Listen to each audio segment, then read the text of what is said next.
Okay, let's go over this first problem 1A on your quiz.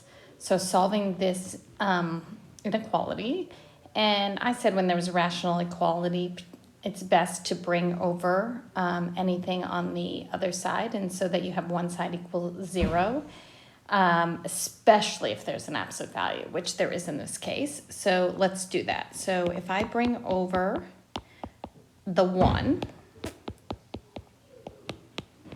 and now I have to make a common fraction, which will be x plus 1, which means I multiply the minus 1 by x plus 1. Okay, so let's just simplify what we can in the numerator here. We have 3 times the absolute value of x plus 2. And if we combine the numbers, remember we're going to distribute the negative 1 through, we'll have minus x minus 9 over x plus 1 greater than or equal to 0. Okay, so it's at this point that we need to, remember with absolute value, it's all about breaking it down without an absolute value by putting it into cases. So the first case, now inside the absolute value, the turning point is negative 2. So let's rewrite if x is less than negative 2. And again, this is super important to do. To define your cases, that is. So I'm writing if x is less than negative 2, then I'm multiplying whatever's in the absolute value by negative 1. So then I've got greater than or equal to 0. Okay, so now distributing and combining like terms, I'm going to have negative 4x and then minus 15 over x plus 1 greater than or equal to 0. So now this is a classic sign analysis. So the numerator is 0 at negative 15 fourths. And since equality is included, I'm going to fill in that circle. The denominator 0 at negative 1, not filled in. And doing my sign analysis, if I plug in something like 0, which is greater than negative 1, I'm going to get negative. And then it should alternate every time because all exponents are 1. There's only one factor in the numerator and 1 in the denominator.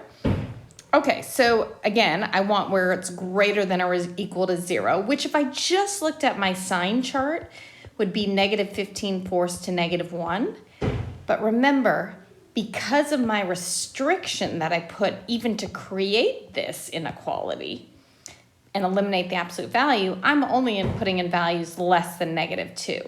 So in other words, from this piece, my solution is going to be negative 15 fourths, negative 2 exclusive. Okay, now let's do the other case. If x is greater than or equal to negative 2, absolute value doesn't do anything, so I'm just going to treat it as parentheses. Okay, and then combining like terms, I'm going to get 2x, so 3x plus 6, 2x minus 3 on the top, and x plus 1 in the denominator. Again, doing my sign analysis. So 3/2 is where the numerator equals 0, and equality is included here. The denominator, negative 1. Can't have the denominator be 0. And let's again plug in values. If I plug in something greater than 3/2, like 2, I'm going to get positive. Something in between negative 1 and 3/2 would be negative, and then positive. So if I were just looking at my sign chart, the solution would be negative infinity, negative 1, union 3/2 infinity. But remember, I've got to find the overlap with the restriction. So not all of this is going to be the solution there. So I know I'm only putting in values greater than or equal to negative 2. So it's going to be negative 2 to negative 1 union 3/2 to infinity.